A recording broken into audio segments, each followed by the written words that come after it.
All right, welcome back to Cyber Security Unfiltered, Unfiltered, something unfiltered. I don't Cyber know. Unfiltered. Come on. Or I don't even know. I don't even know what day of the week it Windows is. I don't know 10 what's going on. filtered into the garbage can. I don't know. Oh It's man. filtering and unfiltering. Well, I think, like we were talking beforehand, I think we should jump right into what Bob was talking about with an unfortunate situation. There's a lot of people out there updating phones right now. New iPhones out, shiny iPhones out. We have. I guess there's a little gotcha there that Bob wants to talk about. Yeah. So it's I posted a newsletter this morning, and a lot of people are running to upgrade their iPhones because Apple's got their latest one. It's the end of the year. Christmas is coming, and so people guys are going into the store and getting new phones. Well, have you thought about the data that's on that phone beforehand? Because I had somebody called me up and go, I can't find my contacts. They're all gone. Well, he went into the Verizon or Apple store. I don't know which one, but he took his phone in and they handed him a shiny new phone. He said, thank you very much, and walked out. Turned it on and started downloading stuff. Well, turns out his iCloud account, he'd been getting messages forever that he didn't have enough storage. The new phones are what? Minimum 256 gig of data. Yep. He had a 5 gig iCloud account, so Get all your stuff. there. So let me do the math there. 256 minus 5. Okay, One's bigger than the other.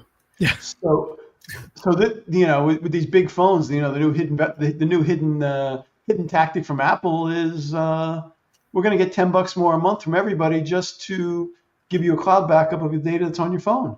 Because looking at that phone, how much stuff do you have on your phone that runs your life? Pictures. You got health data, you got pictures, and Pictures I aren't know. Video. I know if I lost the Videos pictures on my suck it up. phone from the vacation last week, some people would be a little upset. Mm-hmm. Yeah.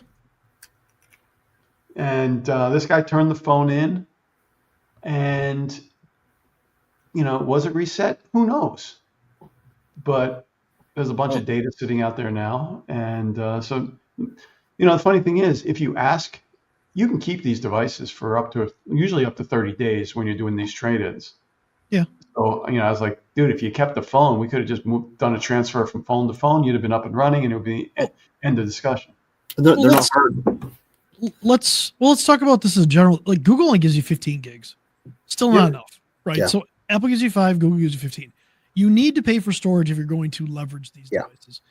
Google used to on the Pixel give you unlimited storage for photos, but that ended 4 years ago.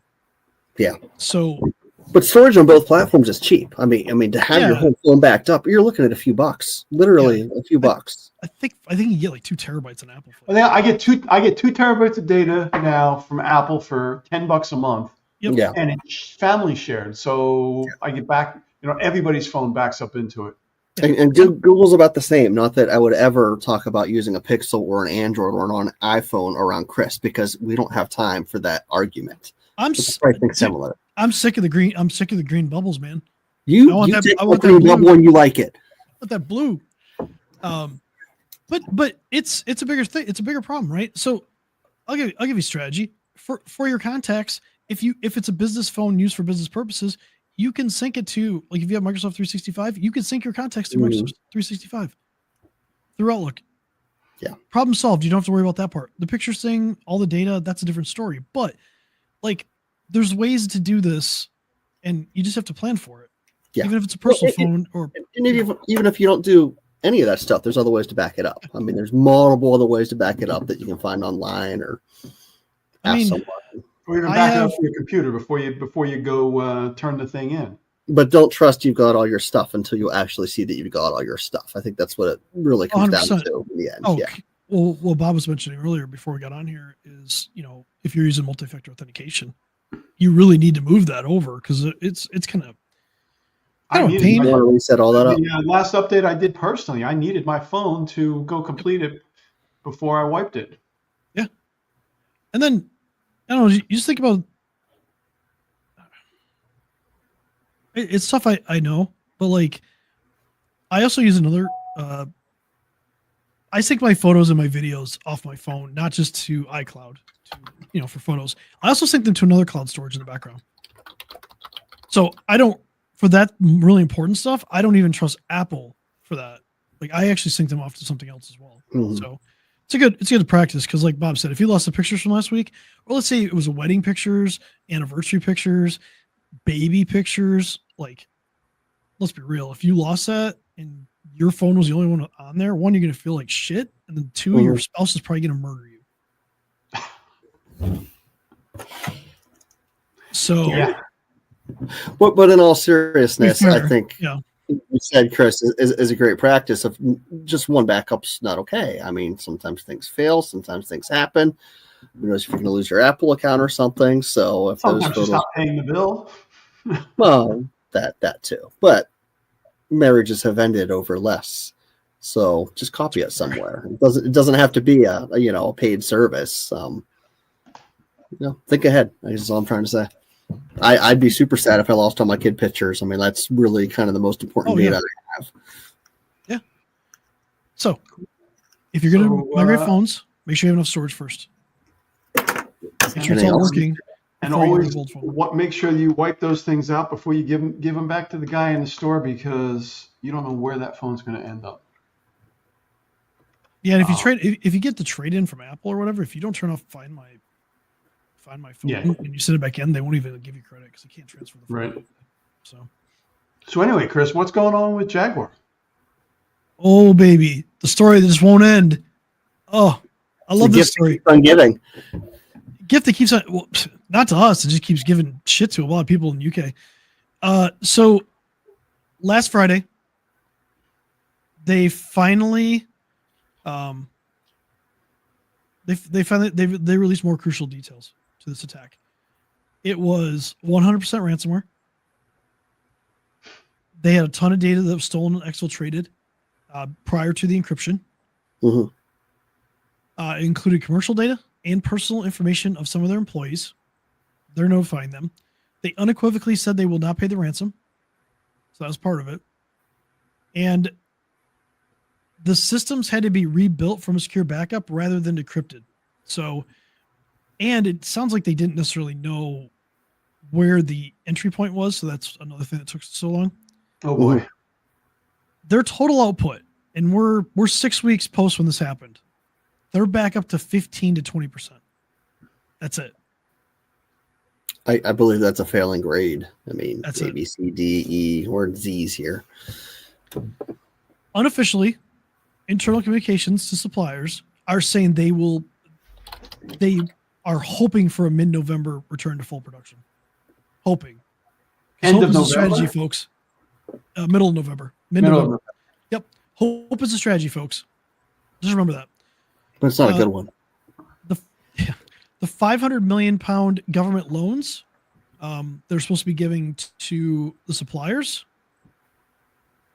is still having a problem. Loan disbursement's a little slow.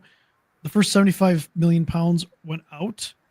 It was transferred to approximately 80 of the most critically affected suppliers. I don't even know if I have a number of suppliers. That's 80, and that's only 75 million. Think about that. Like, was that 15% has been deployed to 80 critical suppliers? How many suppliers do they have? Anyway, the funds have reportedly prevented several more imminent bankruptcies, but they worry that the long-term health of the supply chain remains extremely fragile, and it really is dependent on the ability of Jaguar Land Rover to return to full production soon. So this is... It sounds like a Band-Aid on a gunshot wound, to be honest. It's insane. Like I said before, being in Detroit, if this happened to like one of the big three, I can't even imagine the devastation. Yeah. It was Scattered Spider that's been officially named. They've been busy. Yeah.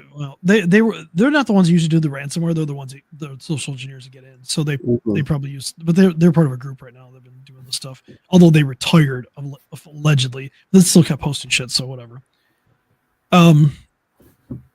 Yeah, just incredible. We don't even know the impact of this, like I said, there's close to 200,000 jobs affected by this. And if they don't come back online soon enough, that's going to be incredible. Mm-hmm. So think about the impact to your business. Think about what would happen if your supply chain was disrupted at this massive of a scale. How Even long if you is it don't gonna use be it, many people. how these affect the a month and a half, a 2 month delay in production? What's that going to do to the U.S. To the U.S. dealers? It's going to trickle down. Mm-hmm. Yeah, I mean, they sell luxury vehicles, so they're not like, the good news for them is they're not a high volume thing. Like if Chevy or Ford, that's more of a, or Toyota or something like that was more of a high volume problem, like that would be probably a much bigger ripple impact on us. But I do well- kind of wonder, is it just more delayed? Because if they're at 20% production at some point, I figure we got to be out of cars at some point here. Well, nobody's buying Jaguars right now. It's probably just Land Rovers mostly. Either way, To be fair, there's been a little bit of for them controversy. to make payroll, I assume they got to sell something. If they're out of things to sell, that's got to hurt at this end too. Money's just made up. It's not free. It's all they hand it over. It's so fake. I'll take yours. The government will just give it out to you. But think about this. This is a massive supply chain problem. It's a massive problem for the UK. It's a massive problem for people that support these people that might lose their jobs because they worked at a supplier that relied on Jaguar Land Rover. The ripple effect through an economy when this happens is immense. And we don't think about it. We don't talk about it. We want to put our heads in the sand and say, oh, this will never happen here. Never happen to us. They've had 3 major attacks in the UK this year. We have major attacks all the time, but like 3 major attacks in a much smaller economy than ours. That's a big deal.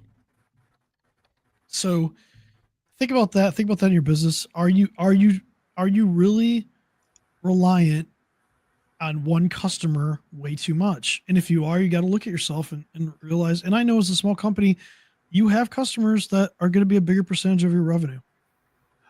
I was talking to somebody the other day. I don't remember who it was, but I thought they said that, like, if you wanted to be a supplier for UPS, for example, they would not take on suppliers if they were going to be more than 50% of that company's business.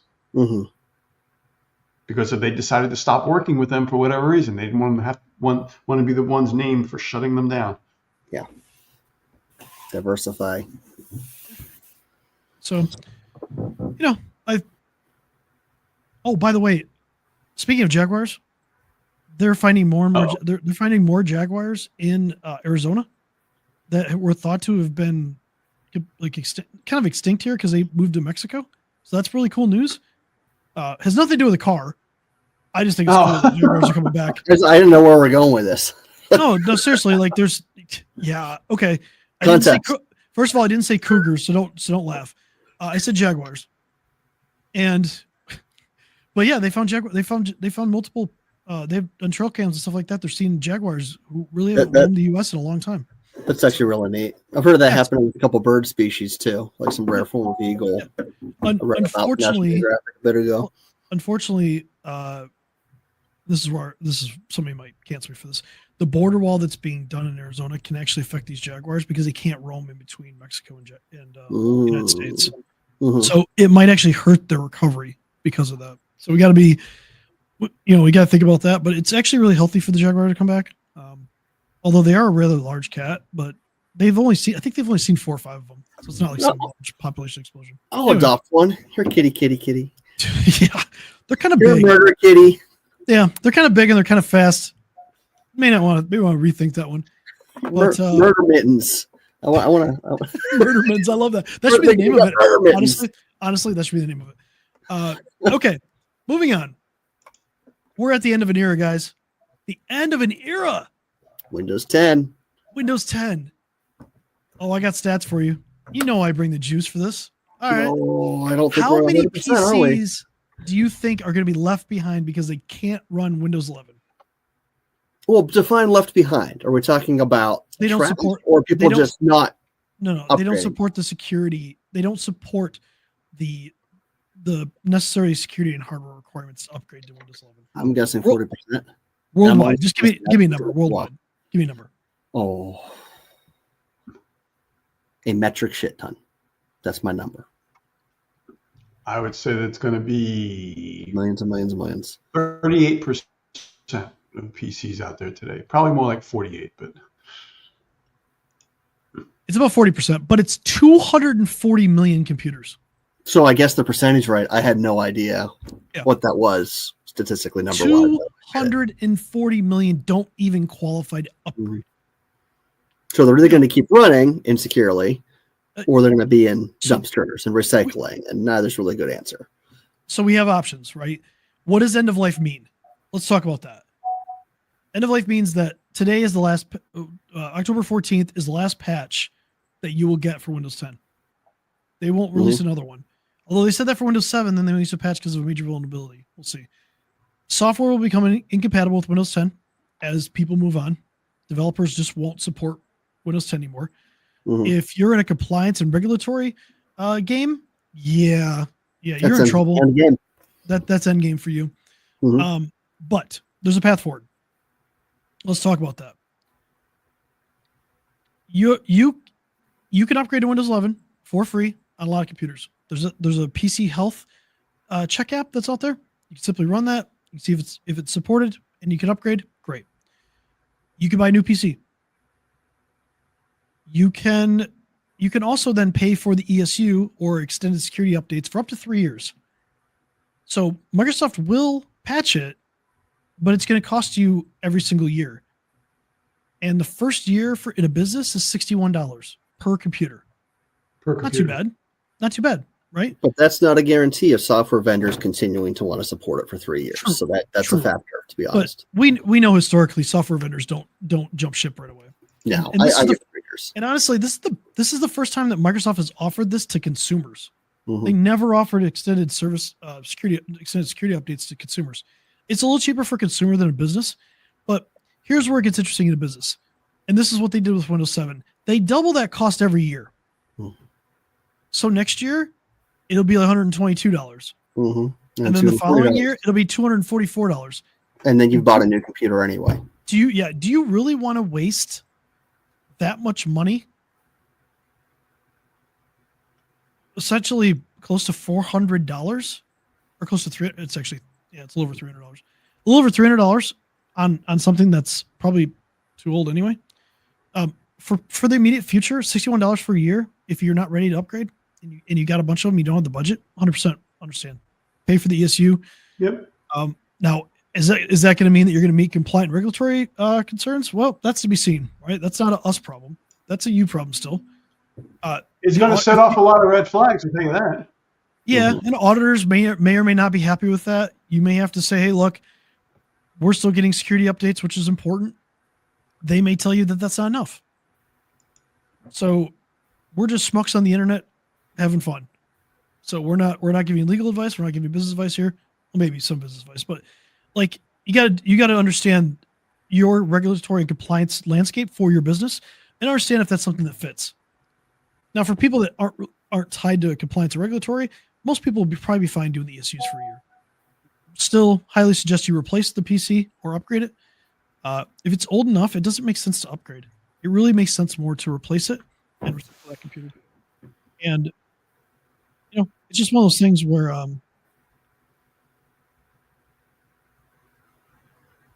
it's 10 years. But Microsoft has a 10-year support cycle. Windows 10 came out in 2015, to believe it or not. Amazing. 100 years ago, honestly, but like 10 years. So, it's an upgrade. You have to make a choice. Like I said, $61 for business. You can talk to any of us if you want to buy it. You can buy it straight from Microsoft, but any normal IT company. Basically, it's a code. It's a special key that gets put into your Microsoft admin account, 65 account. You can just apply to your computers. So, upgrade, replace, or pay for the ESU. Those are your options. But Microsoft wants you to pay for the ESU because honestly, it seems pretty lucrative. If you got 240 machines, 240 million machines, seems like a pretty lucrative business model for the next 3 years. The reason they only do 3 years is because they don't want to support it after that.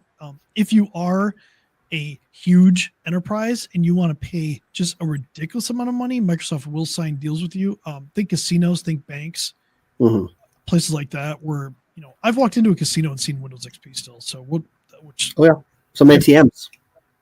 Yeah. Oh yeah. Not naming banks, but yeah. 100%. So think about that. But to be clear, that doesn't mean you can do it. That means they found a way to do it legally by paying tons of money for custom things they've built. So yeah, if you don't care about money and you'd rather just burn, if you don't care about money, you just want to burn money, then burn money and do it. But yeah, for us smaller businesses, it's not an option for us, is what it comes down to. So okay, 20 minutes. Got it, Bob. Sorry. Next week, we'll talk a little bit as we kind of get closer to wrapping up Cybersecurity Awareness Month. I think we want to talk about making this more of an action-oriented month, even though we're getting too late in here. It's time to take action, folks. We can do all the awareness in the world, but you got to take action. You got to change your business. So until next week. Yeah, until next week. Have a good week, guys. Bye, everyone. See you later, guys.